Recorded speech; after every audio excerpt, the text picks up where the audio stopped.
The spaceship landed quietly on the human base, its silver surface reflecting the sunlight. People gathered around, whispering and pointing.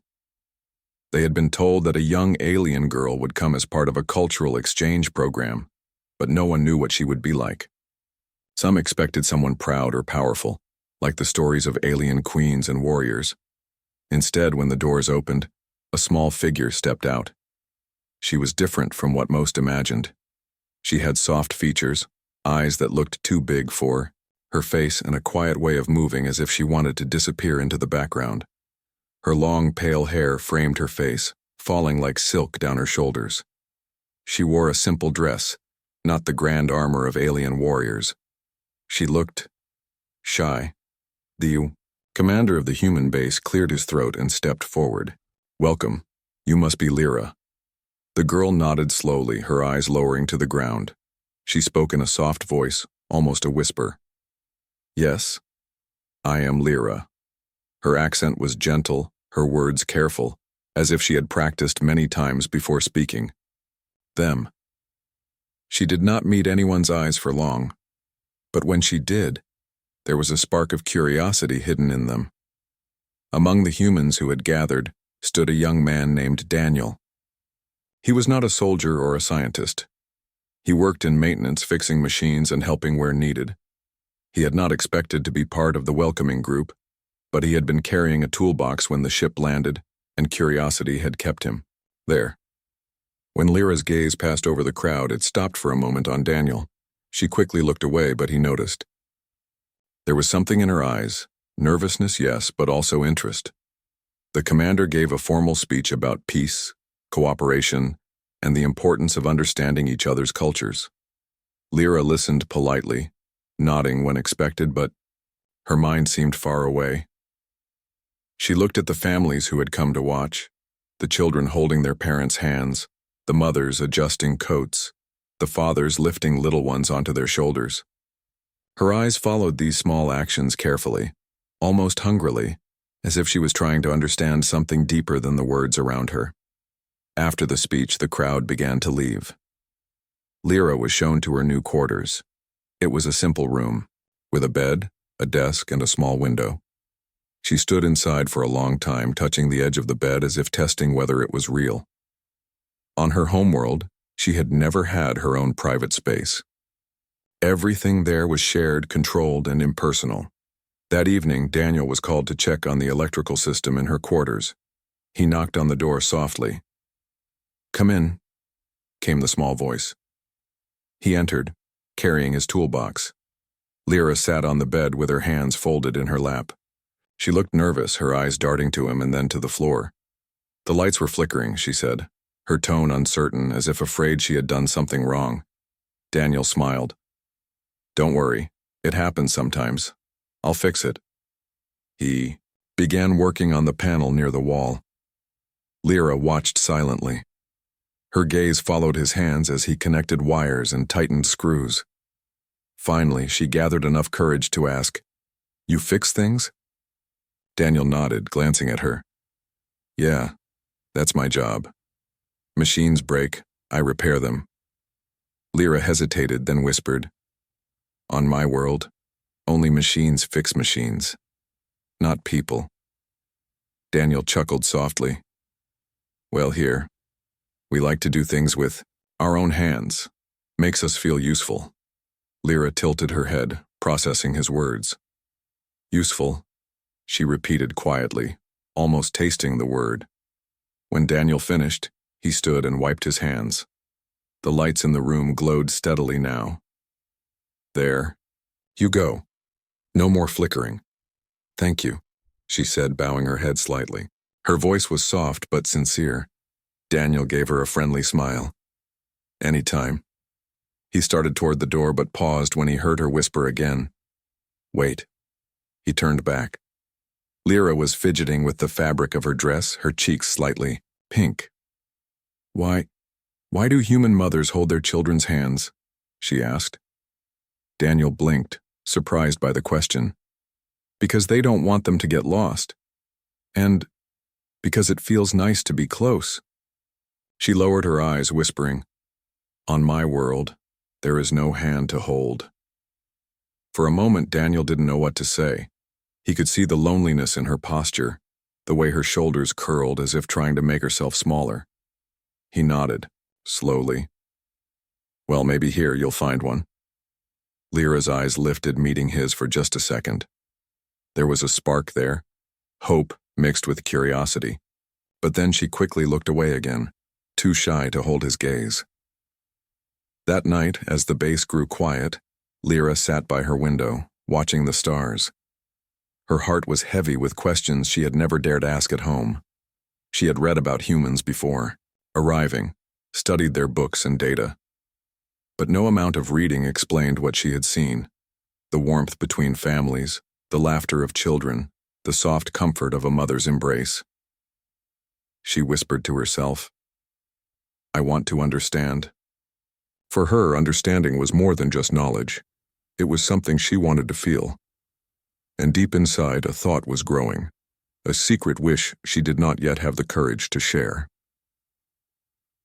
The next morning, Lyra woke early. The human base was already busy, with workers moving equipment and children running past the halls. She stayed inside her room for a while, hugging her knees to her chest. On her homeworld, mornings had always been strict. No laughter, no noise, just orders. Here, it was different. It was noisy, messy, but full of life. When Daniel came by to check if everything was working, she found herself waiting by the door. She opened it before he could knock. "Oh, hi," Daniel said, surprised by her quickness. He carried a small box of tools as usual. Lyra shifted nervously. "Good morning," she whispered. He smiled. "Morning. Did the lights give you trouble? Again?" She shook her head quickly. "No, I just wondered if you were coming." Daniel raised an eyebrow, amused but kind. "Well, here I am. Do you need something?" Lyra hesitated, her hands fidgeting. Her cheeks warmed, but she finally whispered, "Yes. I have questions." Daniel closed his toolbox and leaned against the wall. "All right. Ask me anything." Her voice was so soft that he had to lean closer to hear. "Why do human mothers hold their children, even when they are tired?" Daniel tilted his head, thoughtful. "Because children need comfort. When a child feels scared or sad, being held makes them feel safe." Lyra's brows drew together. "Safe? From what?" "From loneliness," Daniel said gently. The alien girl blinked. On her planet, loneliness was never discussed. People were raised by machines, not by parents. There was no one to comfort, no one to miss. She looked down, whispering, "On my world, no one carries anyone." Daniel gave her a warm smile. "Well, maybe that's why you're so curious." She nodded, almost ashamed. But she didn't stop. Her curiosity pushed past her shyness. "I read in a book that human women grow life inside them. Is that true?" Daniel was caught off guard. He scratched the back of his neck. Yeah, that's what pregnancy is. A baby grows inside the mother until it's ready to be born." Lyra's face flushed pink. She looked both embarrassed and fascinated. How can life grow inside another life? It sounds impossible." Daniel chuckled softly. "It does sound strange, but it's natural for us. The baby starts very small, so small you can't even see it without special tools. Then it grows day by day, month by month, until it's ready to come into the world." Lyra hugged her arms around herself, as if trying to imagine what that felt like. Her eyes grew distant. "That is beautiful." Daniel noticed the way her voice trembled. He could tell she wasn't just curious. She was touched deeply by the idea. Later that day, Lyra followed him to the repair workshop. She was too shy to ask if she could come, so she simply walked a few steps behind until he noticed. "Are you following me?" Daniel asked with a grin. She froze, her cheeks turning bright red. I didn't mean to disturb you." "Daniel," laughed gently. "You're not disturbing me. If you want to watch, that's fine." So she sat quietly on a bench watching him fix a broken console. Every now and then she would whisper another question.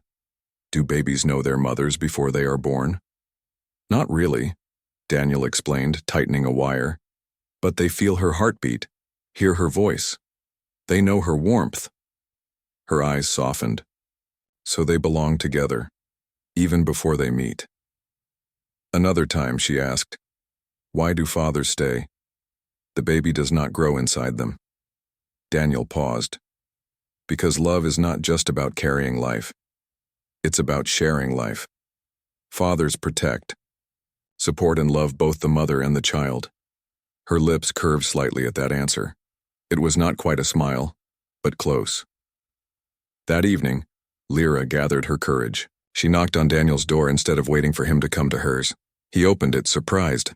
"Lyra, something wrong?" he asked. She stepped inside slowly.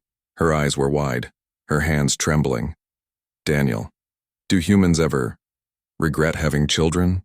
Daniel thought carefully. "Sometimes it's hard, yes. Sometimes people struggle, but most of the time, no. They see their children as gifts. Even in hard times, love makes it worth it." Lyra sat on the edge of his table, looking at the floor. "On my planet, there is no love between parent and child. Machines create us. We are raised to serve. We never belong to anyone, and no one belongs to us." Daniel's chest tightened at her words. He sat across from her, speaking gently. "That sounds lonely." She nodded, her voice breaking into a whisper. "I don't want to be lonely. I want to understand what it means to belong." Silence filled the room. Daniel didn't know what to say. He wasn't a scientist or a teacher, he was just a mechanic. But somehow Lyra had chosen him to ask these questions. Finally, he said, "Then maybe that's why you're here. Not just for the program, but to learn what family really means." Lyra lifted her head. Her shy eyes met his, and for the first time she didn't look away immediately. There was trust in her gaze. When she left his room that night, Daniel sat back in his chair, thoughtful. He had met many people in his life, but none like her. She was fragile, curious, and full of unspoken longing. He didn't know where her questions would lead, but he knew one thing. She wasn't just here to learn about humans. She was here to find something her own world had never given her. And deep inside, she was already forming a wish too big to hide for long. Days passed, and the human base grew used to seeing the shy alien girl walking quietly through the halls. At first, people whispered when she passed. Some pointed, others stared, but soon her presence became part of daily life. She was gentle, never causing trouble, always polite. Children liked her, though she was too shy to play with them. She would watch from a distance, her wide eyes filled with silent longing as they ran and laughed. Daniel noticed this more than anyone. Every time Lyra's gaze lingered on a mother carrying her baby, or on children hugging their parents, his heart ached for her. He knew she was trying to understand something her own world had never given her. One evening, Daniel was repairing a water pump near the edge of the base. The sun was setting, painting the sky in orange and pink. He heard light footsteps behind him and turned to see Lyra. She stood there quietly, her hands clasped together, her expression nervous. "You followed me again," Daniel said with a small smile. Her cheeks turned pink. "I did not mean to intrude." "You're not intruding," Daniel said gently. He put down his tools. "What's on your mind?" She hesitated for a long time, her lips parting and closing again. Finally, she whispered, "Daniel, I have something I must tell you." His smile faded. The seriousness in her voice made him straighten. "Go ahead." She walked closer, her eyes fixed on the ground. "I came here to learn about humans. My leaders wanted me to study your culture, your ways of living, but there is something more, something I never told them." Daniel's brows drew together. "What is it?" Her hands trembled slightly. She pressed them to her chest, gathering her courage. "I want to Experience what it means to carry life. Daniel froze. For a moment, he thought he had heard her wrong. You mean pregnancy? She nodded slowly, her face burning with embarrassment. Yes. He let out a sharp breath. Lyra, that's not a small thing to ask. Why would you want that? Her voice quivered, but she spoke with determination. Because I do not understand it. On my world, new life is made in machines. We never know who created us, we never belong to anyone. But when I see human mothers and I see love, I see something strong. I want to feel that strength. I want to know what it means to belong to another life. Daniel rubbed the back of his neck, struggling for words. He had expected many questions from her, but not this. Lyra, pregnancy is difficult. It's not just about carrying life, it's about pain, responsibility, sacrifice. Her large eyes lifted to his, shimmering with emotion. I am not afraid of pain. I am afraid of never knowing love. The words hit him like a weight. He stared at her, seeing not just an alien girl, but someone fragile and brave at the same time. She wasn't asking out of curiosity anymore, she was asking out of need. He sighed deeply. Even if you wanted this, it may not even be possible. You're not human. Her shoulders lowered, but she didn't give up. If it is not possible, now then I will wait. If science can help, I will try. I do not care how long it takes. I only want the chance. Daniel sat on a nearby rock, his mind racing. He wasn't a scientist. He had no answers, but he knew one thing. Lyra was serious. This wasn't a passing thought. This was her heart's wish. He looked at her quietly for a long moment. Finally, he said, Lyra, even if you found a way, pregnancy is not just about the body. It's about love, family, and the people around you. You can't do it alone. She stepped closer, her voice soft but steady. That is why I came to you. You are the first human who listens. You are the first who makes me feel safe. If I cannot, ask you, and then who else? Daniel's chest tightened. He didn't know what to say. He had never asked for this responsibility, but she had placed her trust in him. He could see the fear in her eyes, fear that he might reject her, fear that she might remain alone forever. He spoke carefully. Lyra, I can't promise you what you're asking, but I can promise this. I'll stand by you, I'll help you learn, I'll make sure you're not alone. Her lips parted slightly and her eyes softened. For the first time, she let out a small smile, a shy, fragile smile, but real. Thank you, she whispered. That night, Daniel lay awake in his room, staring at the ceiling. Lyra's words echoed in his mind. I am afraid of never knowing love. He wondered what kind of world would raise children without parents, without warmth. No wonder she longed for something different. Meanwhile, in her own room, Lyra sat by the window gazing at the stars. Her heart was racing, but she felt lighter than ever before. For so long, her wish had been a secret, too strange to speak aloud. But now Daniel knew, and he hadn't laughed, he hadn't scolded, he had listened.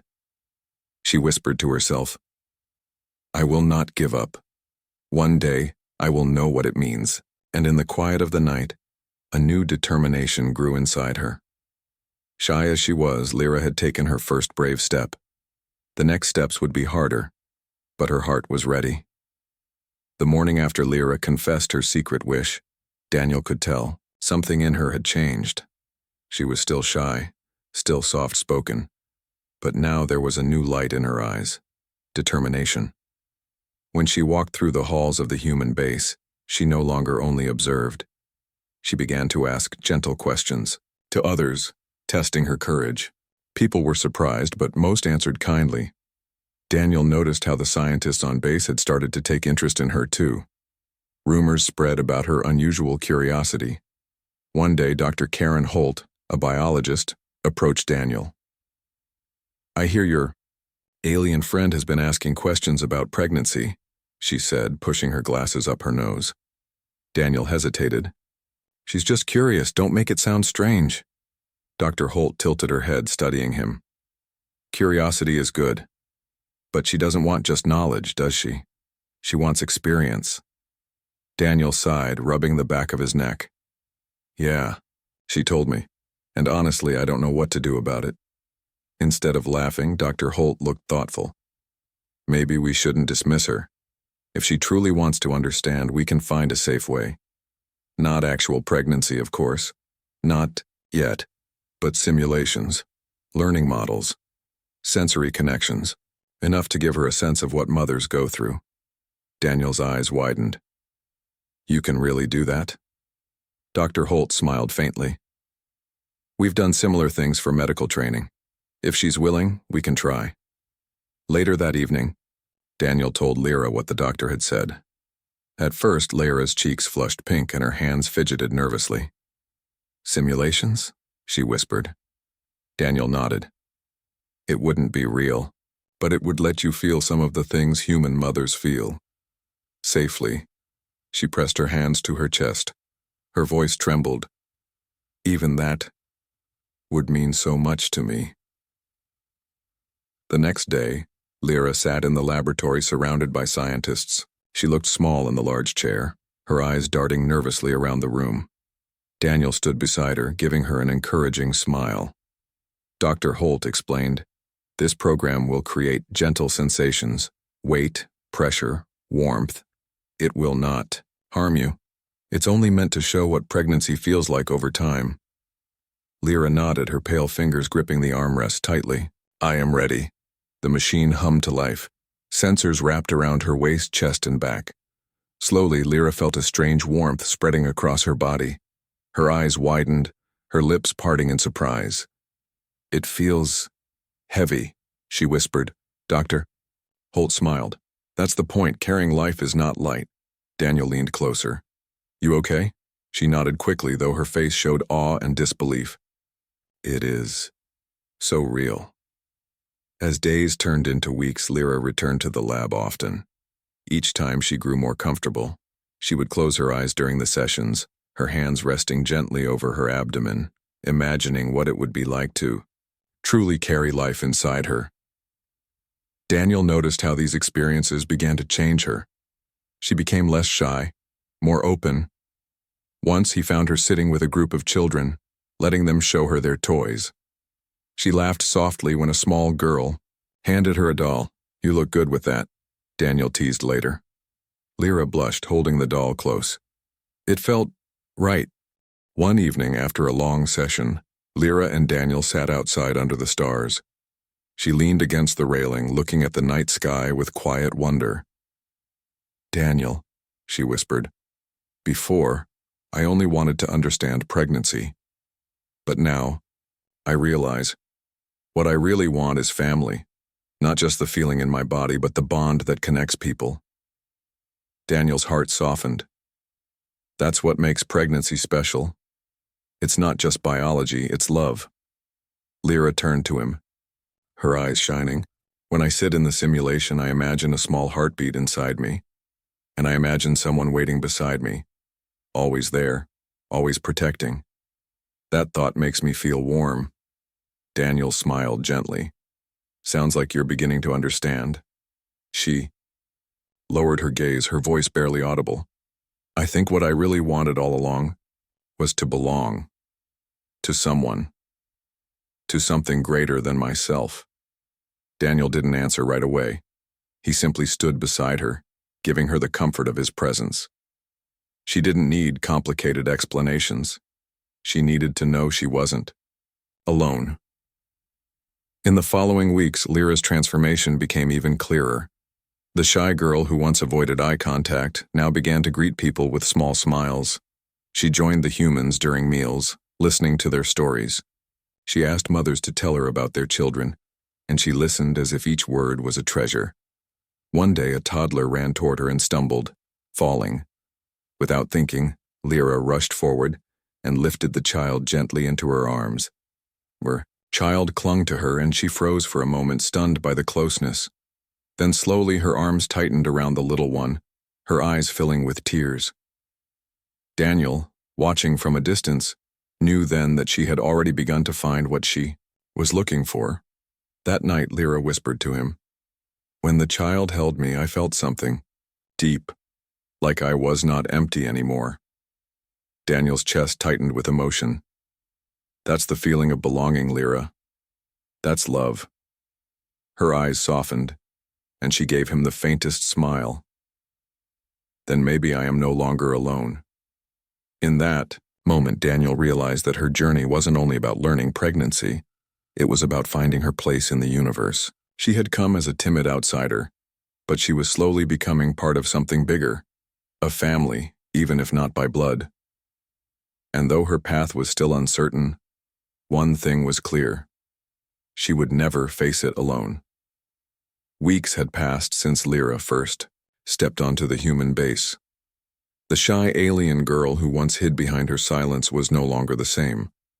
She was still quiet, still gentle, but now her eyes carried a new light. She had learned more than she ever thought possible, not only about humans but about herself. Daniel noticed the change most of all. She walked differently now, with a softness that carried strength. She smiled more often, even if her smiles were small and shy. And she had grown closer to the children, who adored her. Sometimes Daniel would see her kneeling in the courtyard, surrounded by little ones as they tugged at her hands and clothes, showing her their drawings or toys. She never pushed them away. Instead, she listened as though every word they spoke mattered. One afternoon, Lyra sat with Daniel in the garden near the base. The air was warm, the sound of laughter echoing in the distance. She held a flower in her hands, turning it carefully, as if it were the most delicate treasure. "Daniel," she whispered, her eyes fixed on the petals, "I think I understand now." He leaned back on the bench, watching her. "Understand what?" Her voice trembled with emotion. "When I first came here, I wanted to experience pregnancy because I thought it was the only way to feel what humans feel. But now, I see that it is not just about carrying life. It is about sharing life. It is about belonging to someone and letting someone belong to you." Daniel smiled softly. "That's family, Lyra." She looked up, her eyes shining. "Family," she repeated, tasting the word like it was both strange and beautiful. "On my world, that word has no meaning, but here, it feels real." For a long moment they sat in silence, listening to the wind. Then Lyra continued, "When I held that child the other day, I felt something warm inside me. It wasn't from the simulation. It wasn't from science. It was from the child's touch. That is when I realized, I don't need machines to feel. I just need people." Daniel's chest tightened at her words. He had seen her struggle, her curiosity, her longing. And now, hearing her say this, he knew she had finally found what she was searching for. That evening, Dr. Holt invited Lyra to the lab one last time. The scientist wanted to show her the final stage of the simulation, a complete experience that represented the final moment of pregnancy, the bond of mother and child. Lyra agreed, though her heart was nervous. Daniel stood beside her as the sensors were placed around her once more. Dr. Holt spoke gently. "This is only a program, Lyra, but it will give you one last glimpse of what it means to carry life." The machine began. Lyra closed her eyes, her breathing soft. She felt the familiar weight and warmth around her body. But then something new. A rhythm, faint but steady. A heartbeat. Her lips parted in wonder. "I hear it," she whispered. Daniel leaned closer. "What do you hear?" "A heartbeat," she said, her voice shaking. "Not mine. Another one. Small but strong." Tears welled in her eyes. She placed her hands over her chest, overwhelmed by the sensation. "It feels like I am not alone anymore." Daniel's hand rested gently on her shoulder. "That's the bond, Lyra. The connection between two lives." When the simulation ended, Lyra opened her eyes slowly. Tears slid down her cheeks, but she was smiling. Not the shy, uncertain smile from before, but a smile full of peace. "Thank you," she whispered to the scientists. Then she turned to Daniel. I understand now. It is not just about carrying life. It is about carrying love. From that day forward, Lyra's place among the humans was no longer uncertain. She was no longer the outsider who hid in silence. She became part of the base community, helping with small tasks, spending time with children, and sitting with families to listen to their stories. People no longer whispered about her. They welcomed her,